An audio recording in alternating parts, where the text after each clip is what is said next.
লিল্লাহি তাকবীর, নারে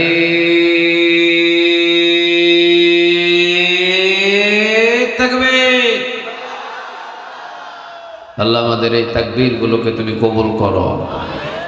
আমরা কিছুদিন আগেও এই তাকবীর গুলো নিতেও অনুমতি নিতে হয়েছে, কিন্তু এখন আর কোনো অনুমতির প্রয়োজন নাই। চট্টগ্রাম বিভাগীয় একটা এসপির কাছে কিছু মাহফিল কমিটি গিয়েছেন, গিয়ে বলছেন স্যার এসেছি অনুমতি নেওয়ার জন্য।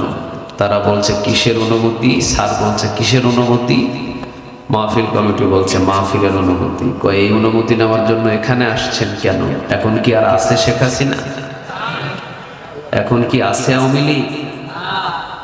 এই মাহফিলের অনুমতি লাগবে না, যেদিন যেমনে মনে চায় হেমনে মাহফিল করেন।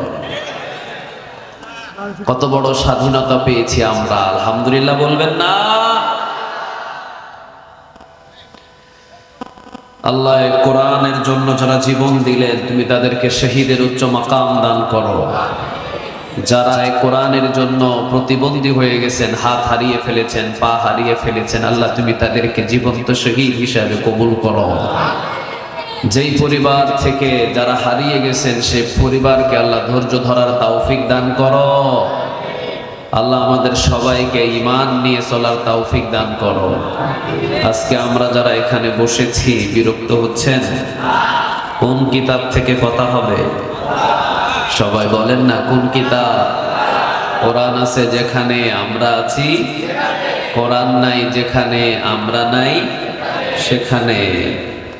চাড়াঘাট প্রবাসী সংগঠন ও গ্রামবাসীর উদ্যোগে তাফসিরুল কোরআন মাহফিল ৬ষ্ঠতম। তবে মাহফিল কমিটিদের কাজে আরেকটু সজাগ হতে হবে, কারণ মেহমান যারা আসবেন সবাইকে চেষ্টা করবেন 10টার আগেই শেষ করে দেওয়ার জন্য। কারণ মানুষগুলো দূর দূরান্ত থেকে আসে।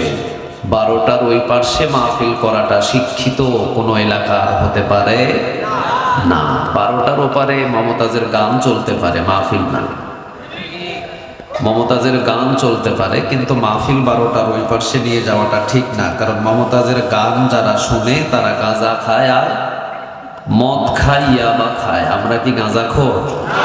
আমরা কি মদখোর? আমাদের এই নামাজ যে ফজরের নামাজটা আছে, টাইম মতো যদি একটু না ঘুমাতে পারি, নামাজ যদি কাজা হয়ে যায়, মাহফিল দিয়ে কি জান্নাতে যাওয়া যাবে? কথা বলেন, জান্নাতে যাওয়া যাবে? এই জন্য 12টার ভিতরে সবকিছু কমপ্লিট করার চেষ্টা করবেন। আগামী থেকে যেন আল্লাহ সুযোগ করে দেয়, বলেন আমিন। একটা মাহফিলে 1 ঘন্টা যদি সময় দেন, বাইহাকির বর্ণনা 60 বছর নফল ইবাদতের নেক আল্লাহ আমল নামায় জমা করে দিবে। 2 ঘন্টা দিবেন, 120 বছর দাঁড়িয়ে থেকে নফল ইবাদত করার নেক আল্লাহ আপনার আমল নামায় জমা করে দিবে। 3 ঘন্টা দিবেন, তো 3 ঘন্টা দিলে 180 বছর দাঁড়িয়ে থেকে নফল ইবাদতের নেক আল্লাহ আমল নামায় জমা করে দিবে। আর যদি ফজরের নামাজ কাজা করে ফেলেন, রাগান্বিত হবেন তিনি কে? আরো জোরে বলে। আর ফজর নামাজের 2 রাকাত সুন্নাত সারা পৃথিবী বিক্রি করলে যা হয় তার থেকে দামি জিনিস 2 রাকাত সুন্নাত করলে আল্লাহ তার আমল নামায় দান করে দিবে। সুন্নাতের যদি এই মূল্য হয়, ফজর নামাজের 2 রাকাত ফরজের না জানি কত মূল্য, আলহামদুলিল্লাহ বলবেন না? তাহলে এমন একটা সময়ে মাহফিল শেষ করতে হয় যাতে নামাজও কাজা না হয়, সময় মতো যাতে আমরা আবার ফজরে উঠতে পারি। এইরকম সময় দেখে আমাদের সবকিছু খেয়াল রাখা দরকার। আগামী থেকে অবশ্যই এই প্রবাসী সংগঠন ও গ্রামবাসীরা চেষ্টা করবে ইনশাআল্লাহ। এবছর যেমনে হয় এটা পার করে নেন। কষ্ট হবে আপনাদের? কথা বলেন না কেন? কষ্ট হবে? সবাই কোরআন থেকে কথা বলেছেন। আমার আগে মাওলানা জাহাঙ্গীর হোসাইন সিদ্দিকী সহ, আহমদ আলী ভাই সহ, মোহাম্মদ ইজ্জতুল্লাহ ভাই সহ, কামরুজ্জামান ভাই সহ সবাই তো একটা কিতাব থেকেই আপনাদেরকে ইঙ্গিত দিয়ে কথা বলছেন। কিতাবের নাম কি বলেন? কোরআন বললেই আমল নামায় 40টা নেক জমা হয়ে যায়। সুবহানাল্লাহ বলতে পারছেন না? একটু আওয়াজ দিয়ে বলেন সুবহানাল্লাহ। রাসূল বলেন একবার যদি কেউ সুবহানাল্লাহ বলে, আসমান জমিনের খালি জায়গাটা নেক দিয়ে পূরণ করে আমি তার আমল নামায় জমা করে দিব। এবার চিৎকার দিয়ে পড়েন দেখি সুবহানাল্লাহ, পড়েন আলহামদুলিল্লাহ, পড়েন আল্লাহু আকবার। এগুলো বলবেন, এগুলো আমাদের ঈমান সব সময় তাজা রাখে। এগুলো যদি না পড়েন ঈমানের ভিতরে ঘুম আসবে, ঘুমে জুড়াবে। এগুলো পড়বেন তো শয়তান পালিয়ে যাবে। আলহামদুলিল্লাহ বলেন। তো মাহফিলে আর অন্যদিকে কথা বলে আমরা সময় নষ্ট করব না। বাংলার জমিনের ভিতরে খুব পরিচিত একটা জেলা, যেটার নাম, নিজের জেলার নামই বলতে পারতেছেন না, যেটার নাম সাতক্ষীরা। এই সাতক্ষীরাবাসী কিভাবে কোরআনের সম্মান করতে হয় তারা জানে, ঠিক না ব্যাঠিক? বাবার বিরুদ্ধে কথা বলো, অসুবিধা নাই। মায়ের বিরুদ্ধে কথা বলো, অসুবিধা নাই। নিজেকে হ্যান্ডকাপ লাগিয়ে টেনে নিয়ে যাও, অসুবিধা নাই। 10 বছর জেলখানায় রাখো, অসুবিধা নাই। কোরআনের বিরুদ্ধে কথা বলবা, টিপবাটিনে ছেড়ে ফেলা হবে। ইসলামের বিরুদ্ধে কথা বলবা, সাতক্ষীরার ভূমিতে জায়গা হবে না। আমার একামতে দিনের বিরুদ্ধে কথা বলবা, সাতক্ষীরায় বসবাস করতে পারবা না। এটা এই সাতক্ষীরাবাসীর এই ভূমিকাটা তারা রাখে। এই জন্য যখনই সাতক্ষীরার নাম শোনা হয় তখনই আমাদের ভিতরে একটা নাড়া দেয়, এটা তো কোরআনের উর্বর ভূমির জায়গা। আলহামদুলিল্লাহ বলেন।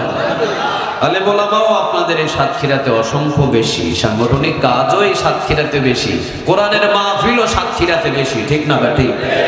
স্বৈরাচারীরা বাধা দিছেও বেশি, মাহফিলও হয়েছে বেশি। অসংখ্য মাহফিল এই সাতক্ষীরাতে আমাদের বন্ধ হয়েছে, আসতে দেয় নাই। যুবকেরা মাহফিলে সবকিছু কমপ্লিট করে ফেলে, আয়োজন সব শেষ। কত কষ্ট করে এক একটা যুবকে মাহফিলের জন্য। আমার মনে হয় বাংলাদেশের অসংখ্য যুবকদেরকে মাহফিল কষ্ট করার জন্য আল্লাহ তাদেরকে মাফ করে দিবে। বলবে যা, অসংখ্য মানুষ বসে বসে কোরআন শোনার জন্য তোরা জায়গার ব্যবস্থা করেছিস, তোদেরকে এটার ওসিলায় মাফ করে দিলাম, জান্নাতে চলে যা। আমিন বলেন। এই যুবকদের যারা মাহফিলের আয়োজন করেছে, এক একজনকে আল্লাহ খালিদ বিন ওয়ালিদ বানিয়ে দেওয়া, পড়ে নামে। আর আমরা যারা এসেছি, আল্লাহ আমাদেরকেও মাহফিলের ওসিলায় তুমি মাফ করে দিও, বলেন আমিন। অসংখ্য যুবক চেষ্টা করে মাহফিলের আয়োজন করে, মাহফিলের একদিন আগে বলে মাহফিল বন্ধ। আপনারা দেখেন নাই কি বলে? মাহফিল বন্ধ। তারা জানে না জমিনটা কার। এটা বলতে পারতেছেন না? আপনার বাবার নাকি জমিন? চুপ করে আছেন কেন? জমিনটা কার? ওই আসমান কার? এই জমিনে কথা হবে কার? অথচ সে বলে না, চলবে না, বন্ধ। এই সেই অমুক তমুক। আল্লাহ 17টা বছর দেখছে। কত বছর? কথা বলেন, কত বছর? 17টা বছর আল্লাহ দেখার পর আল্লাহ বলতেছে, দাঁড়া, কিভাবে তোরা পালাবি? এখন আর তোরা পথ খুঁজে পাবি না। এই কথাগুলো আমাদের বাংলাদেশের একজন সৈনিক, আমরা তো তাকে বলি কোরআনের পাখি। কি বলি? কোরআনের পাখি বলে শুধু আমরা এটাকেই সীমাবদ্ধ করে ফেলি না। কোরআনের পাখি বললে ওটার হক আদায় হয় না। কোরআনের পাখি তো তিনি পাখি। 13টা বছর স্বৈরাচারীদের অত্যাচার সহ্য করা বাংলাদেশের নাম্বার 1 একজন সৈনিক, ঠিক না ঠিক? ওনার মতো এত অত্যাচার কোন কোরআনের কর্মীকে দেওয়া হয় না। 3 স্টেপে ওনাকে শাস্তি দেওয়া হয়েছে। প্রথম নাম্বার, নিয়ে গিয়ে তাকে অফার দেওয়া হয়েছে। কি চান আপনি? বাড়ি চান? বাড়ি দেব। গাড়ি চান? গাড়ি দেব। টাকা পয়সা কিছু চান? সব দিব। কোরআনে গিয়ে কথা মাহফিলে বন্ধ করে দেন। উনি চিলিগুলো নিয়ে পায়ের নিচে 10 মিনিট পর্যন্ত মোচড়ায় পায়ের নিচে ফেলে বলতেছে, মাথা শুধু নত হবে সেই মালিকের কাছে, আর কারো কাছে মাথা নত হতে পারে না। স্বৈরাচারীরা চিন্তা করলেন, সোজা আঙ্গুলে যখন ঘি উঠছে না, আঙ্গুল কি করো? কথা বলেন, কি করো? বাঁকা করো। আঙ্গুল বাঁকা করলেন, রিমান্ডে নিলেন, পিটালেন। ছেলেকে ধরে, মেয়েকে ধরে, বিবিদেরকে ধরে বাড়িতে আক্রমণ করে, এক একটা কর্মীদের উপর আক্রমণ করে সারা বাংলার জমিনের ভিতরে আগুন জ্বালিয়ে দেওয়া হলো। এরপরেও তাকে নত করা হয় নাই, ঠিক না বেঠিক? পারে নাই। তিনি নত হতে চান নাই। তিনি বলেছেন, যতদিন আছি সে মালিকের কথাই বলে যাব। আলহামদুলিল্লাহ বলবেন না? কি ঈমান ছিল তার! সূরা হামিম সিজদা 30 নম্বর আয়াতের সাথে তার জীবনটা মিলে গেছে। আলহামদুলিল্লাহ বলে। এমন জীবন ছিলেন তিনি, এমন জীবন গঠন করেছেন। আঙ্গুল বাঁকা করতে করতে আঙ্গুলের ভিতরে শেখ হাসিনার প্যাঁচ লেগে গেছে, এরপরও সাইদিকে দমাতে পারে না। মৃত্যুর ভয় দিলেন, ফাঁসি দিয়ে দিবেন, অমুক করে দিবেন, তমুক করে দিবেন, এরপরও কখনো বাতিলের কাছে মাথা নত করতে পারে নাই। তো তিনি হলেন বাংলাদেশের একটা সৈনিক। আল্লাহ সেই রকম সৈনিক হিসাবে আমাদেরকেও তুমি কবুল করে নিও। বলেন আমিন। আরো একটু আওয়াজ দিয়ে বলেন আমিন। তো কোরআন থেকে যারা এই কথা শুনে আর তাদের ঈমানটা বাড়ায়া দেয়, তিনি কে? কোরআন ছাড়া পৃথিবীর কোনো আলোচক কোনো কথা বলে না। একটা কিতাব থেকে কথা বলে, কিতাবের নাম কি? কথা বলেন, নাম কি? কোরআন। আমি জানি আপনারা খুব শিক্ষিত মানুষ, এই জন্য আপনারা সবাই আগে উঠে চলে যাবেন। চলে যাবেন? কথা বলেন, চলে যাবেন? আপনারা জানেন কিনা জানি না, মুসলিম শরীফের বর্ণনা এসেছে হাদিসটি, হাবা বুবা মানুষদেরকে দিয়ে আল্লাহ জান্নাত ভরপুর করে দিবেন। আর যেগুলো চালাক, গেডিগুলো এরকম মোটা, 10 কিলো রাস্তার 5 কিলো খায়া ফেলে, এগুলোকে কিয়ামতের দিন পাকড়াও করবেন তিনি কে? আর আমরা যারা হাবা বুবা মানুষ, ঘন্টার পর ঘন্টা কোরআন শোনার জন্য বসে আছি, আমাদেরকে দিয়ে জান্নাত বোঝাই করবেন তিনি কে? আল্লাহ। এই জন্য কোরআন যারা শুনতে এসেছেন একটু ধৈর্য নিয়ে বসেন। আমরা 12টার ওপারে যাব না ইনশাআল্লাহ। কথা বলেন ইনশাআল্লাহ। এখন বাজে 11:30, আর আধা ঘন্টা একটু কথা একটু কষ্ট করে শুনি। কষ্ট হবে আপনাদের? কথা বলেন না কেন? কষ্ট হবে? রাসূল বলে মাহফিলে যারা আসে কোরআন শোনার জন্য, আবার যারা বাহির হয়, আল্লাহ তাদের পিছনের গুনাহ মাফ করে দেয়। সুবহানাল্লাহ হয় নাই? একটু আওয়াজ দিয়ে বলেন সুবহানাল্লাহ। চলেন আমরা কোরআন থেকে সময় নষ্ট না করে কথা বলি। তবে একটা জিনিস আমার ভুল ধরতে পারবেন না কিন্তু, যে হুজুর এত তাড়াতাড়ি শেষ করে দিচ্ছেন কেন? আমি আসছি 7টায়। কয়টায়? 7টা বাজে আমি আসছি। তখন মনে হয় দ্বিতীয় বক্তাও আসে নাই। আমার মাহফিলে উপস্থিত হওয়ার একটা সিস্টেম আছে, আমি মাহফিলে আগে আগে চলে যাই। কমিটিকে টেনশনে ফেলে আমার মাহফিল করার তেমন অভ্যাস নাই। আমি আগে যেয়ে মাহফিলে বসে থাকি, কারণ আমাকে আগেও তো দিয়ে দিতে পারে, ঠিক না বেটি? আগেও দিয়ে দিতে পারে। আমি আসছি কিন্তু 7টায়। যুবকরা বলেছে হুজুর 10টার ওপারে 10 সেকেন্ড তো হবে না, আগে দিয়ে দিব। আমিও আসছি টাইম মতো, কিন্তু যা সবাইকে একটু একটু কথা বলতে হবে, সবার হক আছে। সবাই একটু একটু কথা বলেছে, কিন্তু আমার ভাগে কমে গেছে। এটা তো আর আমার কোনো দোষ না, ঠিক না? সবাই কিন্তু কোরআন থেকেই কথা বলেছে, আলহামদুলিল্লাহ, কোনো অসুবিধা নাই। কিন্তু আমার ভাগ একটু কমে গেছে। এটার জন্য আমারও দোষ নাই, আপনাদেরও দোষ নাই, মাহফিল কমিটিরও দোষ নাই, যারা কথা বলেছেন তাদেরও কোনো দোষ নাই, কারো এখানে দোষ নাই। যার যতটুকু কথা বলার দরকার তিনি বলেছেন। কথা আমার পক্ষ থেকে আসে না, উনি বলায়। কে বলায়? হ্যাঁ, এই জন্য কোনো দোষ কারো ধরা যাবে না। তবে 12টার ভিতরে আমরা এখান থেকে বিদায় নেওয়ার চেষ্টা করবো ইনশাআল্লাহ। কোরআনের ভিতরে সূরা আছে কয়টা? 100। কথা বলেন 114টা। প্রথম নম্বর সূরার নাম কি বলেন? সূরাতুল ফাতিহা। একবার পড়বেন, 15 পারা কোরআন তেলাওয়াতের নেক আল্লাহ আপনার আমলনামায় জমা করে দিবেন। এটা বারে হয় না সুবহানাল্লাহ। পিছনের ভাইয়েরা কথাই কয় না, ওনারা কি জীবিত না মৃত? বলেন সুবহানাল্লাহ। একবার পড়বেন, পুরা কোরআন তেলাওয়াতের অর্ধেক নেক আপনার আমলনামায় জমা করে দিবেন তিনি কে? দুইবার পড়বেন, পুরা কোরআন তেলাওয়াতের নেক আমলনামায় জমা করে দিবেন তিনি কে? ছোট্ট একটা সূরা আছে, যদি কেউ একবার পড়েন 10 পারা কোরআন তেলাওয়াতের নেক আমলনামায় জমা করে দিবেন তিনি কে? কুল হুয়াল্লাহু আহাদ। পড়েন কুল হুয়াল্লাহু আহাদ আল্লাহুস সামাদ লাম ইয়ালিদ ওয়া লাম ইউলাদ ওয়া লাম ইয়াকুল লাহু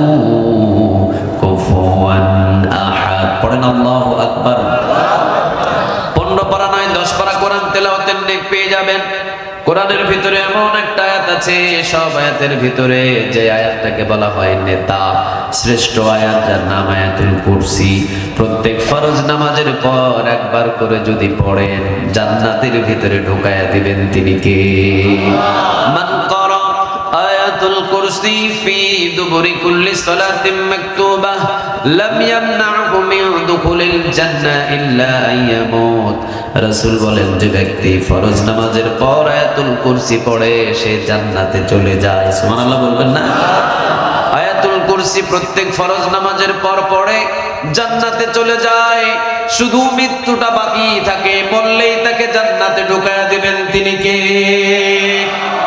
আবার এই কোরআনের ভিতরে একটা সূরা আছে যার নাম বলা হয় সূরা মুলক। কি বলে? রাজত্বের নামে সূরা। মূল অর্থ কি? কথা বলেন, মূল অর্থ কি? কার রাজত্ব? না, স্বৈরাচারের। হ্যাঁ, ফেরাউনের, নমরুদের। কার রাজত্ব? রাজত্বের নামে আল্লাহ একটা সূরাই দিয়ে দিয়েছেন। সুবহানাল্লাহ বলেন। আল্লাহ বলছেন, তাবারাকাল্লাযী বিয়াদিহিল মুলকু ওয়া হুয়া আলা কুল্লি শাইইন কাদির।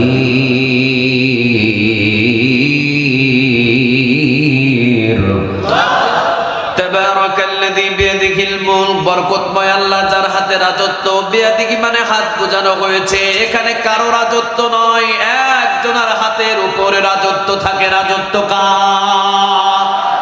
উনি যাকে ইচ্ছা তাকে দেন, ঠিক না ঠিক? আবার যাকে ইচ্ছা তাকে নামায়া দেন।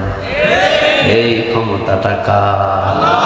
আল্লাহ বলছেন, কুলিল্লাহুম্মা, পড়েন, কুলিল্লাহুম্মা মালিকাল মুলকি তুতিল মুলকা মা তাশাউ ওয়া তানজিউল মুলকা মিম্মা তাশাউ ওয়া তুইজ্জু মা তাশাউ ওয়া তুযিল্লু মা তাশাউ বিয়াদিকাল খায়র ইন্নাকা আলা কুল্লি শাইইন কাদির। আলহামদুলিল্লাহ বলেন। কোরআন অনেকে পড়তে পারেন নাই, শুধু শুনেছেন। রাসূল বলছেন, শুনেছে যে তেলাওয়াত করেছে তার যত লাভ, যে শুনেছে তারও তত লাভ। এই কিতাব পড়লেও লাভ, শুনলেও লাভ, দেখলেও লাভ। আলহামদুলিল্লাহ বলেন। তিন জিনিসের দিকে তাকাবেন, আমলনামায় নেক লেখা শুরু হবে। এক নাম্বার, কাবা ঘরের দিকে তাকালেই ফেরেশতারা আমলনামায় নেক লেখা শুরু করে দেয়। দ্বিতীয় নাম্বার, জন্মদাতা মায়ের দিকে নজর করবেন, কবুল হজের নেক আমলনামায় জমা করে দিবেন তিনি কে? আর কোরআনের দিকে যদি শুধু নজর দিয়ে তাকান, আমলনামায় ফেরেশতারা নেক লেখা শুরু করে দেয়।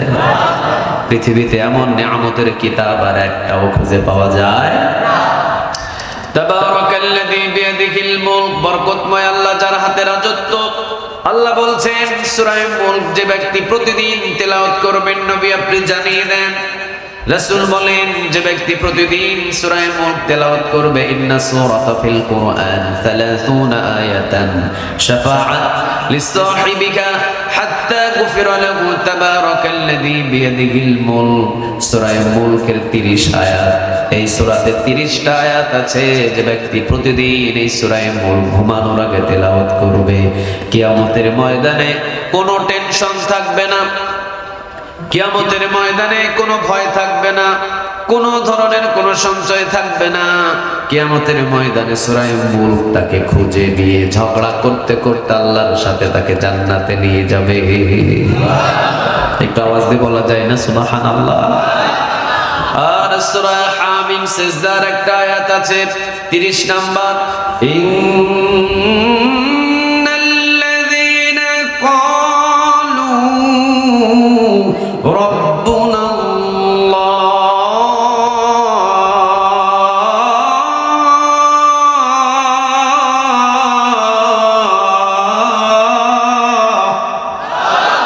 একটু জোরে বলেন আল্লাহু আকবার। নবী বলেন, কেউ যদি একবার আল্লাহু আকবার বলে, জোরে বলেন কয়বার? একটু আওয়াজ দিয়ে বলেন দেখি, আল্লাহু আকবার। সবাই মন খুলে এবার একবার আল্লাহু আকবার বলবেন, যেন এই আল্লাহু আকবার আরশ পর্যন্ত পৌঁছে যায়। সবাই আওয়াজ দিয়ে পড়েন আল্লাহু আকবার। রাসূল বলেন, কেউ যদি একবার আল্লাহু আকবার বলে, 2টা উট জিহাদের ময়দানে দান করার নেক, অথবা 2টা ঘোড়া জিহাদের ময়দানে দান করার নেক তার আমলনামায় জমা করে দিবেন তিনি কে? ইন্নাল্লাযীনা ক্বালু রাব্বুনাল্লাহ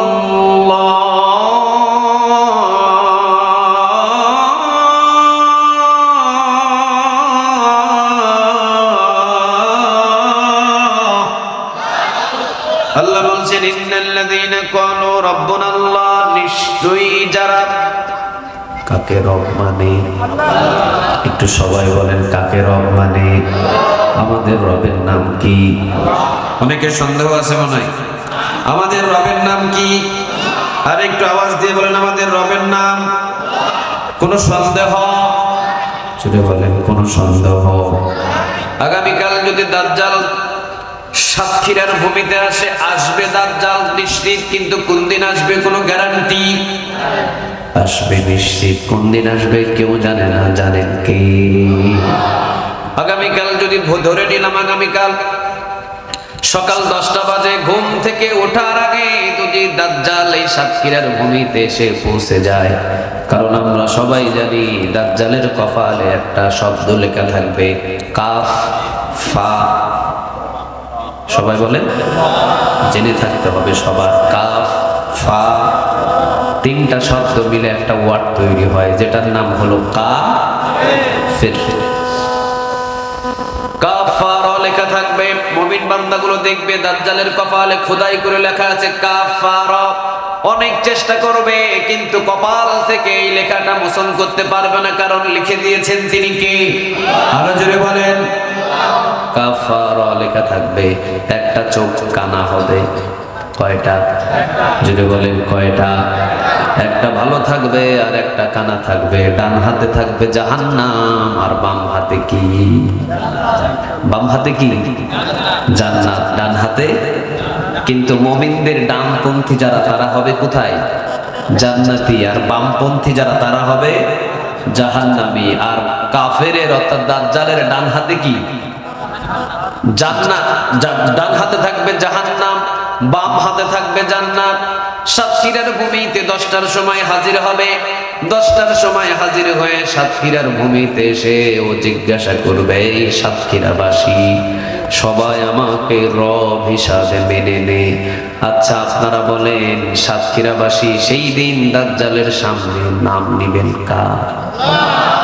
এই ঈমান নিয়ে দাজ্জালের পিড়ার লগে তো দাজ্জালটা কইবে তুই আমার রব। এই ঈমান। দাজ্জালের সামনে যদি আপনাকে হাজির করা হয়, দাজ্জালের সামনে যদি দাজ্জাল জিজ্ঞাসা করে, এই সাতক্ষীরাবাসী রব হিসাবে তোরা আমাকে স্বীকার করে নে, দাজ্জালের সামনে নামটা নেবেন কার? আরো জোরে আওয়াজ দিয়ে বলেন কার? এই জন্য আল্লাহ রাব্বুল আলামিন আগে আমাদেরকে জানিয়ে দিচ্ছেন, ইন্নাল্লাযীনা ক্বালু রাব্বুনাল্লাহ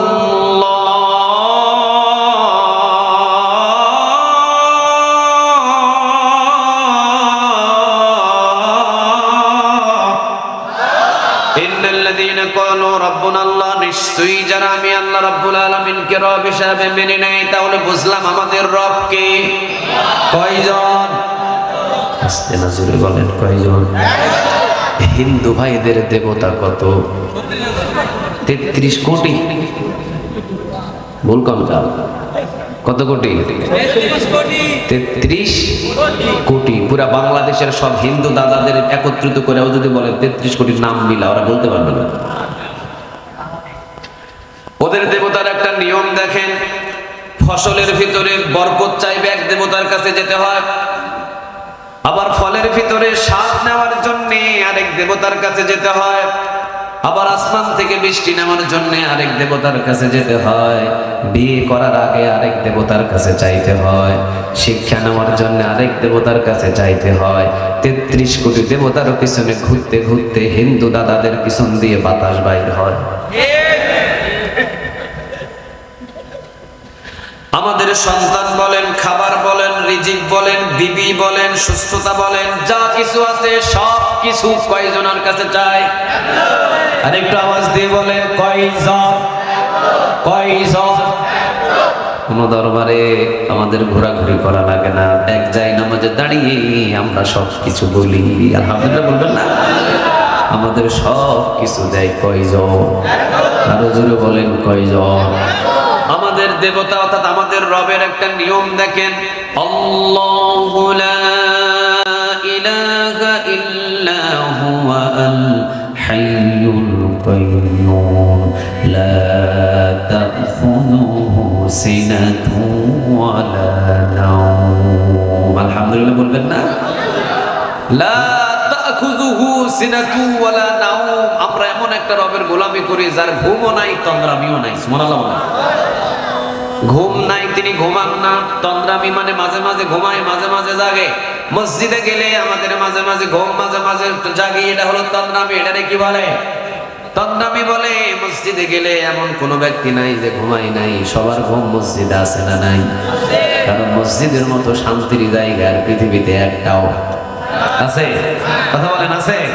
ইউএস আমেরিকায় আব্দুল্লাহ নামের একজন গোলাম ও কালেমা পড়েছে। ওকে জিজ্ঞাসা করছে সাংবাদিক, এই তুই কালেমা পড়লি কি জন্য? কই আমি দুইটা জিনিস দেখে কালেমা পড়ে ফেলেছি। কয়টা? কথা বলেন কয়টা? দুইটা। একটা, আমি দেখেছি অসংখ্য খাবার সব সময় খাইছি, কিন্তু মুসলমানেরা রমজান মাসে একটা ইফতারি খায়, এই ইফতারিতে যে আমি এত মজা পাইছি যা সারা পৃথিবীর কোনো খাবারে আমি মজা পাই নাই। আর দ্বিতীয় নাম্বার কোনটা? ও বলে দ্বিতীয় নাম্বার হলো আমি বিভিন্ন দেশে বিভিন্ন কনফারেন্স এবং বিভিন্ন দেশে বিভিন্ন হোটেল এবং অসংখ্য জায়গায় ঘুরেছি, শান্তি নাই। কিন্তু মুসলমানের জায়গায় জায়গায় ওরা জমিনে একটা ঘর বানায় যেটার নাম হলো মসজিদ। এই মসজিদে গিয়েছি, আমি এত শান্তি পাইছি যা পৃথিবীর কোনো জায়গায় আমি শান্তি পাই নাই। এই দুইটা জায়গায় গিয়ে আমি বুঝতে পারছি শান্তির ধর্মই হলো এই মুসলমানের ধর্ম। এই জন্য আমি পড়ে নিয়েছি লা ইলাহা ইল্লাল্লাহু মুহাম্মাদুর রাসূলুল্লাহ। তন্দ্রামি তাহলে কারো কোনটারে বলে? মসজিদে গেলে ঘুম চলে আসে। ও বলেছিল আব্দুল্লাহ ইউএস আমেরিকার যে কালেমা পড়েছে, ও বলেছিল আমি বিদেশি ওষুধ খাইয়াও আমার ঘুম আসে না, কিন্তু মসজিদে গেলে আমার ঘুম চলে আসে। কারণ শান্তির জায়গায় তো কি আসে? কথা বলেন কি আসে? ঘুম আসে। তাহলে ঘুমায় না তিনি কে? তন্দ্রামি নাই কার? লাহু মা ফিস সামাওয়াতি ওয়া মা ফিল আরদ। আমি এমন একজনকে রব মানি, এমন একজনকে আল্লাহ মানি যার ঘুম নাই, যার তন্দ্রামি নাই। তিনি ঘুমান না, তার তন্দ্রামিও নাই। কিন্তু হিন্দু ভাইদের দেবতাদের ঘুম আছে না? ওরা বলে আমার দেবতারে রাতের বেলা ডাকা যাবে না, এখন আমার দেবতা ঘুমায়। ওদের দেবতার একটা পাওয়ার দেখেন কি রকম পাওয়ার। ঢাকা ঢাকেশ্বরী একটা মন্দির আছে, নাম কি? ঢাকেশ্বরী, অনেকের কাছে পরিচিত, জানেন না? ঢাকা ঢাকেশ্বরী মন্দির। ঢাকা ঢাকেশ্বরী মন্দিরের ভিতরে শত শত সেখানে দেবতা রাখা আছে। সবচাইতে বড় যেই দেবতাটা ছিল, 10টা 12টার মতো হাত যেটা, এইটার গলায় খুশি হয়ে আনন্দ হয়ে মায়ের গলায় একজন ভক্ত 100 ভরি স্বর্ণের চেন হাদিয়া দিয়েছে দেবতারে। কয়শো ভরি? কথা বলেন কয়শো ভরি? সম্পদ দেখলে মরা মানুষও হাত বাড়ায়। সুরের কি ধর্ম আছে? কথা বলেন ধর্ম আছে? নাই। 100 ভরি স্বর্ণের চেন এই দেবতার গলায় দেওয়া আছে। হঠাৎ করে একদিন রাতের বেলা এই 100 ভরি স্বর্ণের চেন এই দেবতার গলা থেকে চুরি হয়েছে। কিন্তু এই ঢাকেশ্বরী ঢাকা মন্দিরে এতগুলো দেবতা ছিল, একটা দেবতা টের পায় নাই কে নিছে। এবার আপনারা বলেন ওইগুলার রব মাইনা কোনো লাভ আছে? সবাই বলেন দেখি ওইগুলার রব মাইনা কোনো লাভ আছে? আচ্ছা আমাদের রব কি ঘুমায়? ঘুমায়? আল্লাহ বলছেন লাহু মা ফিস সামাওয়াতি ওয়া মা ফিল আরদ। আসমান এবং জমিন আমার, আর এবং আল্লাহু লা ইলাহা ইল্লা হুয়া আল হাইয়ুল কাইয়্যুম লা তাখুযুহু সিনাতু ওয়া লা নাওম। আমার ঘুম নাই, আমার তন্দ্রামি নাই, 24 ঘন্টায় আমি জেগে আছি। সুবহানাল্লাহ। কি জন্য আমি জেগে আছি? রাতের 3টা বাজে যদি আপনি সাতক্ষীরার পাশেই কলারোয়া, সাতক্ষীরার ভিতরে কলারোয়া, পাশেই হলো খুলনা, সুন্দরবন, যেখানে বাঘের হুঙ্কার, সুন্দরবনের ভিতরে রাতের 3টা বাজে আপনি বিপদে পড়েছেন। সভাপতিকে ডানেন, সভাপতি শোনে না। এলাকার চেয়ারম্যান ডাকেন, এলাকার চেয়ারম্যানও শোনে না। এলাকার মেম্বার ডাকেন, মেম্বারও শোনে না। রাতের 3টা বাজে গহীন জঙ্গলের ভিতরে ভীত হয়ে হিংস্র জানোয়ারের কাছ থেকে আশ্রয় চাওয়ার জন্য সবাই ডাকলেন। সবাই রাতের 3টা বাজে ঘুমায়। এখন ওই বান্দা লাশ পর্যন্ত চাইবে কার কাছে? আর একটু জুড়ে বলেন কার? এখন আল্লাহ যদি রাতের 3টা বাজে ঘুমায়, কে বাঁচাবে? আল্লাহ যদি রাতের 3টা বাজে ঘুমায়, কে বাঁচাবে বান্দার? এই জন্য আল্লাহ বলছেন লা তাখুযুহু সিনাতুন ওয়ালা নাওম। 24 ঘন্টা আমি জেগে আছি রে বান্দা, যখন ডাক দিবি ডাক দিতে দেরি হবে, আমি আল্লাহ সাড়া দিতে দেরি হবে না। সুবহানাল্লাহ বলেন। তাহলে আমরা এমন একজনকে রব হিসাবে মানি যার ঘুম নাই, এমন একজনকে রব হিসাবে মানি যার তন্দ্রামি নাই, এমন একজনকে রব হিসাবে মানি যিনি হলেন আল্লাহু লা ইলাহা ইল্লা হুয়া আল, তিনি হলেন লাহু মা ফিস সামাওয়াতি ওয়া মা ফিল আরদ। আসমান এবং জমিনের ভিতরে যা কিছু আছে সব কিছুর মালিক একজন, তিনি কে? এমন একজনকে রব হিসাবে মানি যিনি হলেন বিয়াদিহিল মুলক, মানে যার হাতে রাজত্ব। এমন একজন রব হিসাবে মানি যিনি আসমানের মালিক, যিনি জমিনের মালিক, যিনি আপনার মালিক, যিনি আমার মালিক। ঠিক না ঠিক?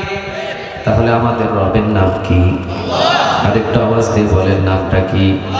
আল্লাহ রাব্বুল আলামিন এই জন্যই বলছেন ইন্নাল্লাযীনা ক্বালু রাব্বুনাল্লাহ,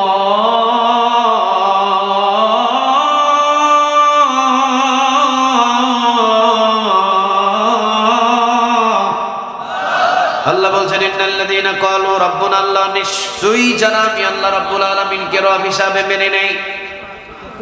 এই কথা বলেন না এখানে, ইন্নাল্লাযীনা ক্বালু রাব্বুনাল্লাহ, নিশ্চয়ই যারা আমি আল্লাহ রাব্বুল আলামিনকে রব হিসাবে মেনে নেই।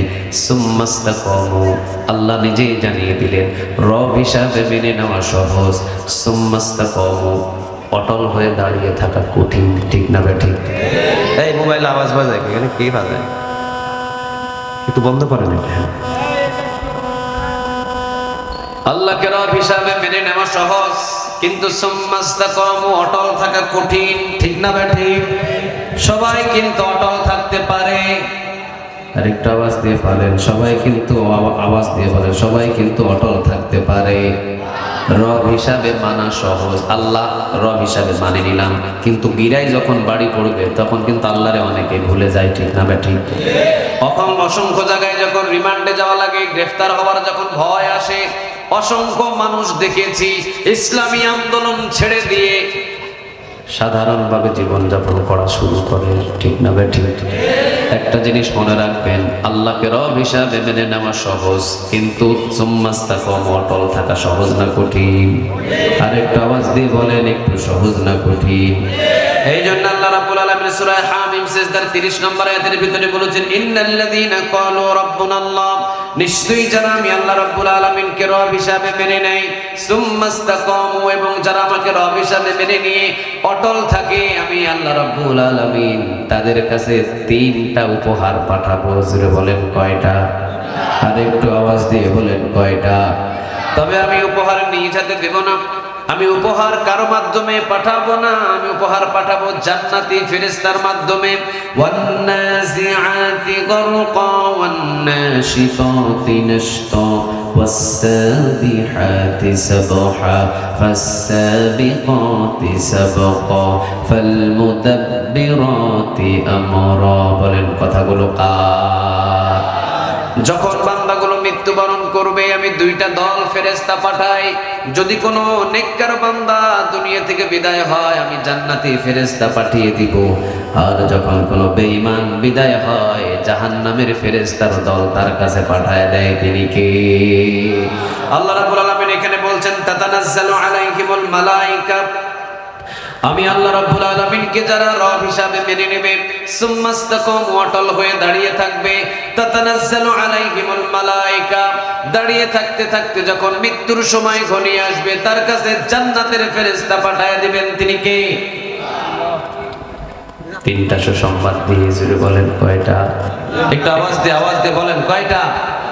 তিনটা সুসংবাদ এবার সুন্দরভাবে বুঝেন। তিনটা সুসংবাদের নাম্বার 1, আল্লাহ রাব্বুল আলামিন জান্নাতের ফেরেশতা, এই গোলামটা মৃত্যুর পূর্বে জান্নাতের ফেরেশতা পাঠিয়ে দিয়ে আল্লাহ বলবেন, যাও আমার জান্নাতের ফেরেশতারা আমার এই গোলামের কানে কানে তোমরা বলে দিয়ে এসো। ফেরেশতারা এসে বলবেন, বান্দা তুমি একটু পরেই হয়তো দুনিয়া থেকে বিদায় নিবা। বিদায়ের আগ মুহূর্তে যেহেতু আল্লাহকে রব হিসাবে মেনে নিয়ে তুমি সুম্মাস্তাকাম অটল হয়ে দাঁড়িয়েছিলে, তোমাকে রিমান্ডে কখনো আল্লাহ থেকে দূরে সরাতে পারে নাই, তোমাকে ফাঁসির রশি কখনো আল্লাহ থেকে দূরে সরাতে পারে নাই, তোমাকে বাংলার জমিন ছেড়ে তুমি বিদেশে ভ্রমণ করেছো, তারপরেও তোমাকে আল্লাহ থেকে কেউ দূরে সরাতে পারে নাই। তোমার সামনে তোমার ছেলেকে পিটানো হয়েছে, মেয়েকে পিটানো হয়েছে, বিবির উপরে নির্যাতন করা হয়েছে, সম্পদ সব কেড়ে নেওয়া হয়েছে, চাকরি কেড়ে নেওয়া হয়েছে, এরপরেও আল্লাহ থেকে তোমাকে কেউ দূরে সরাতে পারে নাই। তুমি এখন দুনিয়া থেকে বিদায় নিবা, দুনিয়া থেকে বিদায়ের সময় এখন তোমার এসেছে। এই জন্য আল্লাহ রাব্বুল আলামিন আমাদেরকে পাঠিয়েছেন তোমার কাছে তিনটা সুসংবাদ দিয়ে। প্রথম নম্বর সুসংবাদটা তুমি জেনে নাও, প্রথম নম্বর উপহারটা আল্লাহ পাঠিয়েছেন, প্রথম নম্বর উপহারটা তুমি নাও। আল্লাহ বলেছেন, আল্লাহ তাখাফু, এখন থেকে তোমার বিন্দু পরিমাণ কোনো ভয় নাই। সুবহানাল্লাহ বলেন। আচ্ছা বলেন তো দেখি, মৃত্যুর পরে আমাদের কবরের ভয় আছে না নাই? একটু আওয়াজ দিয়ে বলেন, আছে না নাই?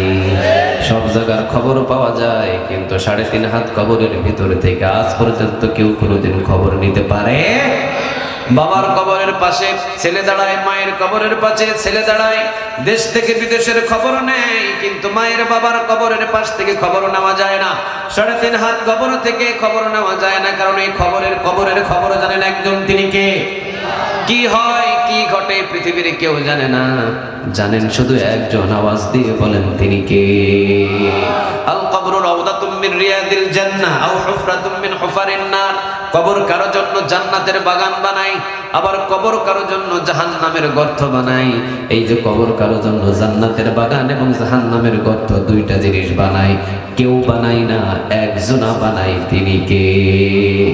এই জন্য আল্লাহ রাব্বুল আলামিন বলছেন, বান্দা তুমি জেনে নাও আমার ফেরেশতার মাধ্যমে আমার প্রথম নাম্বার উপহার, আল্লাহ তাখাফু। ফেরেশতারা বলবে, বান্দা তোমার কোনো ধরনের কোনো ভয় নাই, এখন থেকে তুমি মৃত্যুবরণ করবা, মৃত্যুর পরে কোনো কবরের ভয় নাই। কিয়ামতের ময়দানে দাঁড়াবা, কিয়ামতের ময়দানেও তোমার কোনো ভয় নাই। ডান হাতে আমলনামা পাবা নাকি বাম হাতে আমলনামা পাবা, এইটারও কোনো ভয় নাই, কারণ তোমাকে সব ভয় থেকে নিষেধ করেছেন তিনি কে? প্রথম নাম্বার উপহার, আল্লাহ তাখাফু। দ্বিতীয় নম্বর উপহার, ওয়ালা তাহজানু, ওয়ালা তাহজানু, তোমার কোনো এখন থেকে চিন্তাও নাই। সুবহানাল্লাহ বলেন। কি নাই? কথা বলেন, কি নাই? এক নম্বরে ভয় নাই, দ্বিতীয় নম্বর ওয়ালা তাহজানু, তোমার কোনো চিন্তাও নাই। এবার 3 নম্বরের সুসংবাদটা ফেরেশতারা এই গোলামটাকে শুনিয়ে দিবে, বলবে ওয়া আবশিরু বিল জান্নাহ। জান্নাতের একটা ভিডিও নিয়ে আসবেন, জান্নাতের একটা ভিডিও নিয়ে এসে আল্লাহ রাব্বুল আলামিনের পক্ষ থেকে জান্নাতের একটা ভিডিও নিয়ে এসে বান্দার সামনে তুলে ধরে বান্দাকে দেখাবেন, ওয়া আবশিরু বিল জান্নাহ, আল্লাহ রাব্বুল আলামিন মৃত্যুর পরে তোমার জন্য এই জান্নাতের ব্যবস্থা করে রেখে দিয়েছে। সুবহানাল্লাহ বলবেন না? আচ্ছা বলেন তো দেখি, এর চাইতে কি দামি কোনো উপহার পৃথিবীতে হতে পারে? আরো জোরে বলেন, হতে পারে? আমরা সবাই জান্নাত দেখে মৃত্যুবরণ করতে চাই কি চাই না? আরো জোরে বলতে হবে, চাই কি চাই না? লিল্লাহি তাকবীর, লিল্লাহি তাকবীর, নারে তাকবীর। আল্লাহ আমাদের সেই ঈমান তুমি দান করো, বলেন আমিন। আরেকটা আওয়াজ দিয়ে বলেন আমিন। এক নাম্বার, আল্লাহ তাখাফু, তোমার ভয় নাই, ওয়ালা তাহজানু, তোমার কোনো চিন্তা নাই, ওয়া আবশিরু বিল জান্নাহ, মৃত্যুর পর আল্লাহ তোমাকে এই জান্নাত দেবেন, জান্নাত দেখে দেখে তোমার মৃত্যু হবে। আলহামদুলিল্লাহ বলেন। কিসের কারণে? সুম্মাস্তাকাম, কাকে রব হিসাবে মেনে নিয়ে অটল হয়ে দাঁড়িয়ে থাকতে হবে? আরো জোরে বলেন, কাকে রব হিসাবে মেনে নিয়ে অটল হয়ে দাঁড়িয়ে থাকতে হবে? মূলত ভাবে তাফসীরকারক বলছেন 6 জায়গায় আল্লাহকে রব হিসাবে মেনে নিয়ে দাঁড়িয়ে থাকতে হবে। বিন্দু পরিমাণ ওই 6 জায়গায় ভাঙা যাবে না, হসকা যাবে না, পালানো যাবে না, ছোটা যাবে না। জায়গা হলো কয়টা? জোরে বলেন, কয়টা? 1 নাম্বার, ব্যক্তিগত জীবনে রব হবেন তিনি কে? আমি কাকে রব হিসাবে মানবো? বেলাল রাদিয়াল্লাহু তাআলা আনহুর বুকের উপরে 80 মনেরও বেশি পাথর যখন চাপা দিয়েছিলেন বেলালের বুকের উপরে, এই 80 মন ওজনের পাথর চাপা দেওয়ার পরেও বেলাল নামটা নিয়েছিলেন কার? ব্যক্তিগত জীবনে আমি কোন দেবতার কাছে মাথা নত করব না। ব্যক্তিগত জীবনে একজনকে রব হিসাবে মানব, হোক আমার জীবন থাকুক আর হোক আমার জীবনটাকে নিয়ে যাওয়া হোক, কিন্তু আমার রব আল্লাহ পৃথিবীর যা কিছু আসুক না কেন কারো কাছে মাথা নত হতে পারে না। আমার মাথা শুধু আমার রবের কাছেই নত হবে, ঠিক না ঠিক? এক নাম্বার। দ্বিতীয় নাম্বার, পারিবারিক জীবনে রব হবেন তিনি কে? আমার পরিবার কার হুকুম মতো চলবে? আরো জোরে বলেন কার? আমার ছেলে, আমার মেয়ে, আমার বিবি, আমার পরিবার, আমার পরিবারের সকল সদস্য পৃথিবীর কারো হুকুম মতো চলতে পারে না। আমার পরিবার শুধু আমার রবের হুকুম মতো চলবে, ঠিক না ঠিক? তাহলে আজ থেকে বউরে মশারির মতো শাড়ি পরাইয়া এরপরে হুন্ডার পিছনে উঠায়া বন্ধু বান্ধবের বিয়েতে যাবে? কথা বলেন না কেন? যাওয়া যাবে? পারিবারিক জীবনে কাকে রব হিসাবে মানতে হবে? 3 নাম্বার, সামাজিক জীবনে রব হবেন তিনি কে? আপনার সমাজে কখনো কোনো কালমাস, কোনো হিন্দু, কোনো খ্রিস্টান, কোনো বৌদ্ধদের কালচার অনুযায়ী আপনার সমাজ চলবে না। আপনার সমাজ চলবে আবু বকর, ওমর, ওসমান, আলীর সমাজের মতো, ঠিক না বেটা? 4 নাম্বার, অর্থনৈতিক জীবনে রব মানতে হবে একজনকে, তিনি কে? আপনি কোথায় থেকে উপার্জন করছেন? আপনি কি সুদের ব্যাংকের সাথে জড়িত? আপনি কি ব্যবসা যেটা করছেন সেটার ভিতরে ভেজাল দিয়ে ব্যবসা করেন? আপনি কি এমন একটা জায়গায় ব্যবসা করছেন যেখানে চোরের সাথে লেনদেন? এই আর্থিক যেখান থেকে আসছে আপনার এটা হারাম। এই অর্থনৈতিক জীবনে আল্লাহকে রব হিসাবে মানতে হবে। আমি 1 দিন, 2 দিন, 3 দিন, 5 দিন পর্যন্ত, 1 সপ্তাহ পর্যন্ত পেটের ভিতরে যদি পাথর বাঁধতে হয় সাহাবীদের মতো পাথর বাঁধতে রাজি আছি, কিন্তু আমি কখনো চুরি করে কোনো অর্থ উপার্জন করব না, ঠিক না ঠিক? অর্থনৈতিক জীবনে কাকে রব মানতে হবে? আর একটু জুড়ে বলেন কাকে? কয়টা গেল? কথা বলেন কয়টা? 4টা। 5 নাম্বার, আন্তর্জাতিক জীবনে রব হবেন তিনি কে? আপনাকে বাংলাদেশ থেকে ইউএস আমেরিকায় নিয়ে যাওয়া হয়েছে, ওখানে ইউএস আমেরিকার নাস্তিকদের মতো ওদের মতো কালচার হবে আপনার? টুপি ভুলে যাবেন, দাড়ি ছেড়ে দিবেন, নামাজ ভুলে যাবেন, আজান ভুলে যাবেন। আমাদেরকে এইরকম পরিস্থিতি হবে? আমি পৃথিবীর যে কোনো প্রান্তে যাই আমাকে ইসলামের ভিতরেই থাকতে হবে, একজনকে রব হিসাবে মানতে হবে। যে কোনো স্থানে যাই না কেন আমার রব হবেন আল্লাহ, তার হুকুম মতোই আমি উঠবো, তার হুকুম মতোই আমি বসবো, ঠিক না ঠিক? কয়টা গেল? 5টা বড় সহজ, কিন্তু 6 নম্বরটা একটু কঠিন। সেটা হলো আন্তর্জাতিক জীবনটা শেষ করে আপনি আপনার দেশের রাষ্ট্রীয়ভাবে একজনকে রব হিসাবে মানতে হবে, তিনি কে? রাষ্ট্রীয়ভাবে আল্লাহকে রব হিসাবে মেনে নেওয়া মানে রাষ্ট্রের ভিতরে আইন চালু করতে হবে কার? আরেকটা আওয়াজ দিয়ে বলতে হবে কার? আপনার রাষ্ট্র কখনো কোনো কালমাসের নিয়ম অনুযায়ী চলতে পারে না। আপনার রাষ্ট্র কখনো কোনোদিন কোনো হিন্দুর নিয়ম অনুযায়ী চলতে পারে না। আপনার রাষ্ট্র কখনো কোনোদিন কোনো ইহুদির হুকুম অনুযায়ী চলতে পারে না। আপনার রাষ্ট্র চলবে কোরআনের সংবিধান দিয়ে। কোনো ইংরেজদের সংবিধান আপনার রাষ্ট্রে থাকতে পারে না, ঠিক না ঠিক? এখন যখনই আপনি বলবেন আপনার এই বাংলার জমিনের ভিতরে কোনো ইংরেজদের সংবিধান মানি না, আমি মানি কোরআনের সংবিধান, তখনই আপনি হয়ে যেতে পারেন জঙ্গি, তখনই আপনি হয়ে যেতে পারেন যুদ্ধ অপরাধী, তখনই আপনাকে ঘর থেকে রিমান্ডে নিয়ে যাওয়ার জন্য হ্যান্ডকাপ করিয়ে কোমরে এবং গলায় রশি লাগিয়ে টেনে নিয়ে যাওয়া হতে পারে। তখন কি আপনি আল্লাহকে ভুলে যাবেন? কথা বলেন, তখন কি আপনি আল্লাহকে ভুলে যাবেন? বাংলার জমিনের ভিতরে 13টা বছর নির্যাতন করেছে, হাজারেরও বেশি অমুসলিম কালিমা পড়ে যার হাতে মুসলমান হয়েছে। 52টা দেশেরও বেশি তিনি কোরআনের কথা বলেছেন। জীবনে কোনোদিন কোনো বাতিলের কাছে মাথা নত করেন নাই। 13টা বছর পচা খাবার, পচা রুটি, দুর্গন্ধযুক্ত ডাল, যেগুলো কুকুর পর্যন্ত খায় না। 13টা বছর জেলখানার ভিতরে 2টা কম্বলের উপরে জীবন যাপন করেছেন। বাতিলের কাছে মাথা নত করে নাই। সুম্মাস্তাকামু, অটল হয়ে দাঁড়িয়ে পরিমাণ তাকে ভাঙা যায় নাই, মস্কানো যায় নাই, ঠিক না ঠিক? আল্লাহ বলছেন তাদের জন্যই আমার তাতানাজ্জালু আলাইহিমুল মালায়েকা, আমি তাদের কাছেই জান্নাতের ফেরেশতা পাঠাবো। তিনটা সুসংবাদ দিয়ে, কয়টা? এক নাম্বার আল্লাহ তাখাফু, তোমার কোনো ভয় নেই। দুই নাম্বার ওয়ালা তাহজানু, তোমার কোনো চিন্তা নাই। তোমাকে তারা ফাঁসি দিচ্ছে, তোমাকে তারা নাভির ভিতরে বিষ পুশ করে ডাক্তারের কাছে নিয়ে গিয়ে নাভির ভিতরে বিষ পুশ করে তোমাকে দুনিয়া থেকে শেষ করে দিচ্ছে। মনে করো না এই দুনিয়া তোমার আসল দুনিয়া। তোমার জন্য ওয়া আবশিরু বিল জান্নাহ, আল্লাহ এই জান্নাতটা তোমার জন্য ব্যবস্থা করে রেখে দিয়েছেন। ওদের জন্য এই সুসংবাদ, আমার আর আপনার জন্য না। আমার আর আপনার জন্য কেন নয়? কারণ মিছিলের ভিতরে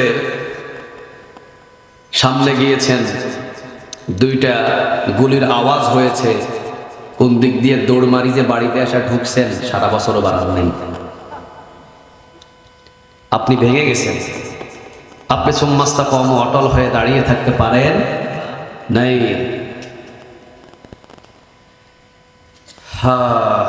বাংলাদেশের একজন সৈনিক, তিনি যখন ফাঁসির মঞ্চে উঠছেন, তিনি তার অ্যাডভোকেট ছেলেকে জিজ্ঞাসা করছেন, আব্বু আমি তো আল্লাহর সাথে সাক্ষাৎ করার জন্য যাচ্ছি, আমি কোন পোশাক পরে যাব, তুমি একটু আমার পোশাকটা চয়েস করে দাও। নিজের ছেলে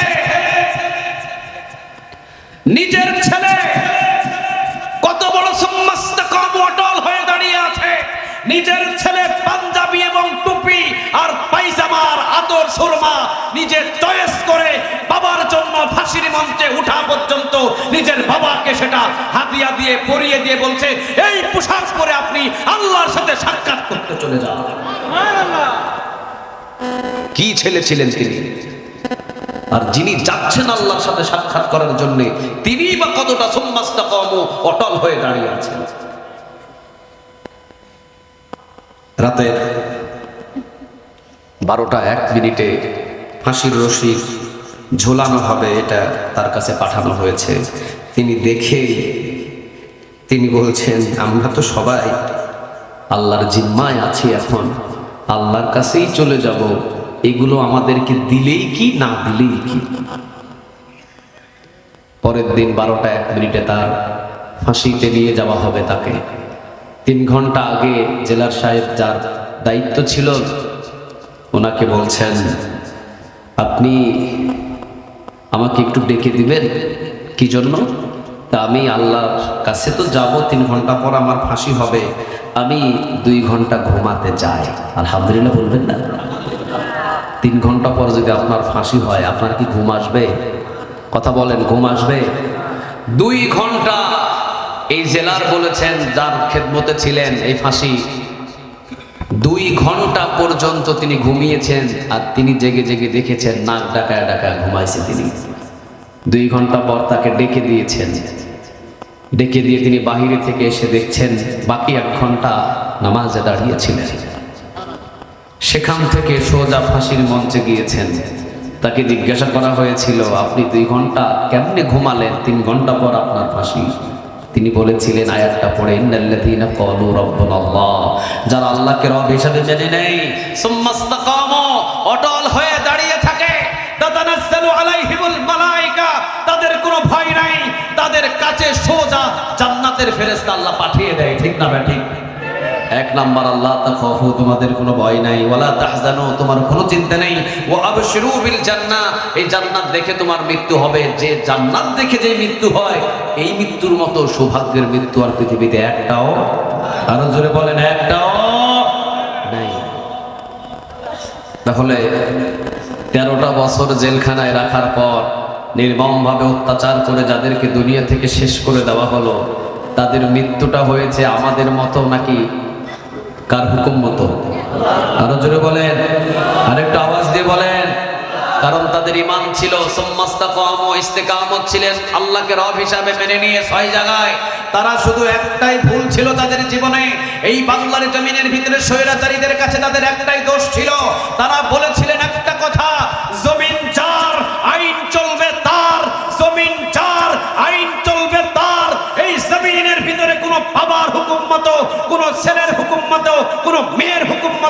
কোনো পশ্চিমা মুদির আইন মতো এই বাংলার জমিনের আইন চলতে পারে না, ঠিক না ঠিক? এই কথা যখন তারা বলেছিলেন ৫-৬ নম্বরে রাষ্ট্রীয়ভাবে আইন মানতে হবে কার? রাষ্ট্রীয়ভাবে রব হিসাবে মানতে হবে একজনকে, তিনি কে? যখন তারা বলা শুরু করলেন যে এই জমিনের ভিতরে যার জমিনে বসবাস করছি তার আইন মতোই এই জমিন চলবে, যখন এই কথা বললেন সাথে সাথে বড় বড় নেতাদের ধরলেন, গ্রেফতার করলেন, মারলেন। বলেন সুম্মাস্তাকাম, অটল ছিলেন, কাউকে কি ভাঙতে পারছে? কাউকে কি নত করতে পারছে? তারা একটা অপশন দিয়েছিলেন, আপনি রাষ্ট্রের কাছে মাপ চান, অথবা অমুক জায়গায় মাপ চান, তমুক জায়গায় মাপ চান, অমুকের কাছে মাথা নত করেন, একটা ব্যবস্থা হতে পারে। নত কি হয়েছিল? নত কি হয়েছিল? তারা ছিলেন সুম্মাস্তাকাম, পৃথিবীর কারো কাছে মাথা নত হয় নাই, একজনের কাছে মাথা নত করেছেন, তিনি কে?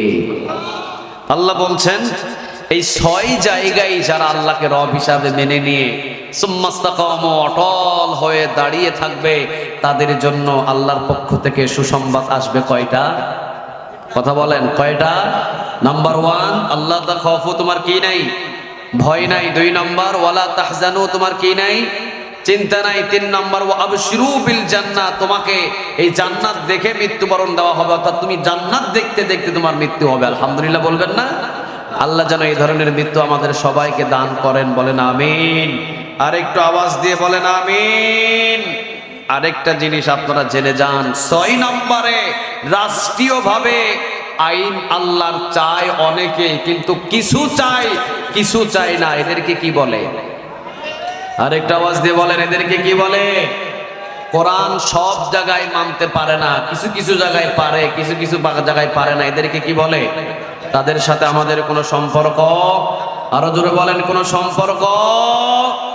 আর যারা ক্ষমতায় বসার পরে, যারা ক্ষমতায় বসার পরে, যারা ক্ষমতায় বসার পরে কোরআনের বিধানটাকে ভুলে গিয়ে নিজের মেধা, নিজের বুদ্ধি, নিজের ইচ্ছা অনুযায়ী দেশটাকে চালায়, তারা তাগুত, তাগুত, তাগুত, তাগুতের সাথে মুসলমানের কোনো সম্পর্ক থাকতে পারে না, ঠিক না ঠিক? আল্লাহ বলছেন ফামান ইয়াকফুর বিত-তাগুত ওয়া ইউমিন বিল্লাহ, আগে তাগুতদের তালাক দিয়ে দাও, এরপরে ঈমান আনো কার উপরে? আরো জোরে বলেন, কার?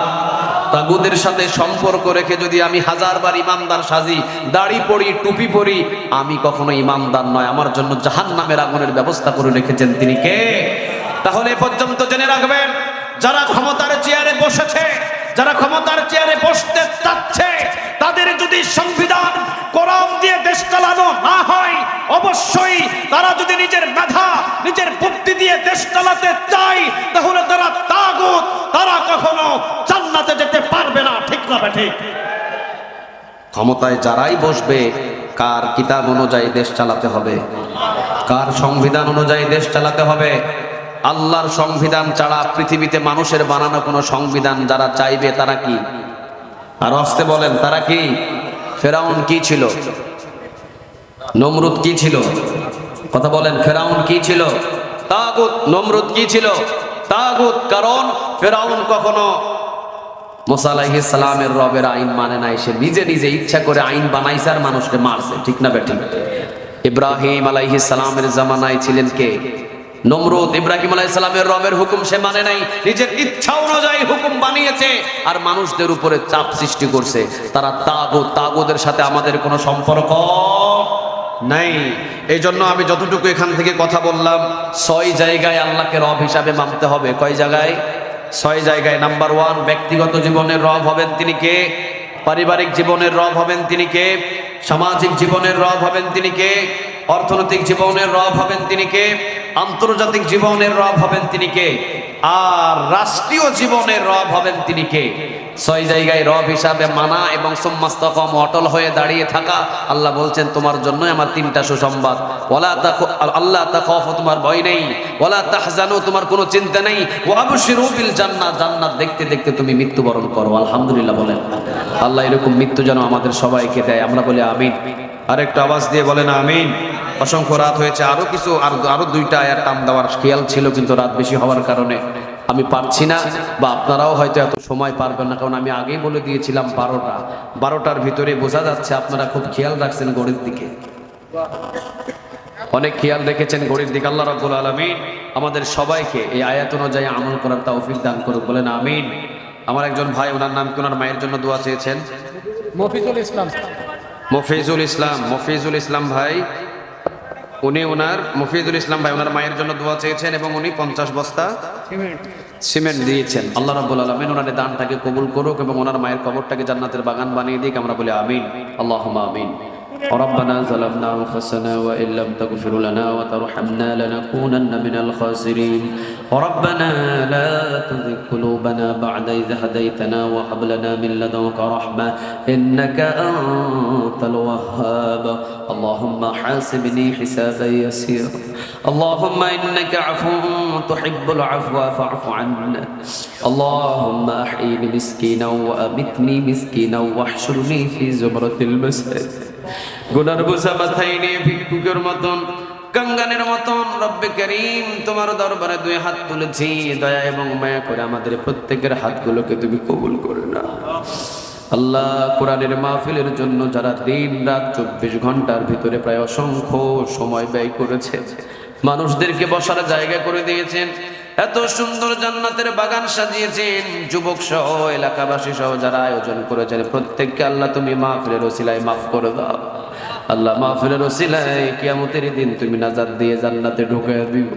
রব্বে কারীম, তোমার একজন গোলাম কিছু সিমেন্ট দিয়েছেন মসজিদের জন্য এবং মায়ের জন্য দোয়া চেয়েছেন। আল্লাহ, তুমি তার মাকে কবর ওটাকে জান্নাতের বাগানে পরিণত করে দাও।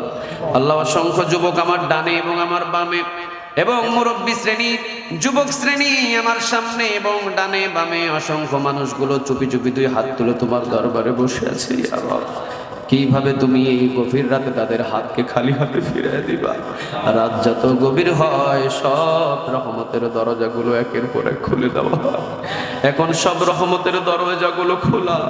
কিভাবে চাইতে হবে আমরা জানি না, কিভাবে দরখাস্ত করতে হবে আমাদের জানা নাই। আল্লাহ, দয়া এবং মায়া করে যেভাবে তোমার কাছে চাই প্রত্যেকটা চাওয়াকে তুমি আরশ পর্যন্ত কবুল করো। আমাদের যাদের মা নাই, মাকে মায়া বাবার কবরগুলোকে জান্নাতের বাগান বানায় দাও। যাদের মা বাবা দুনিয়াতে আছে, মা বাবার হায়াতের ভিতরে বরকত দান করে দাও।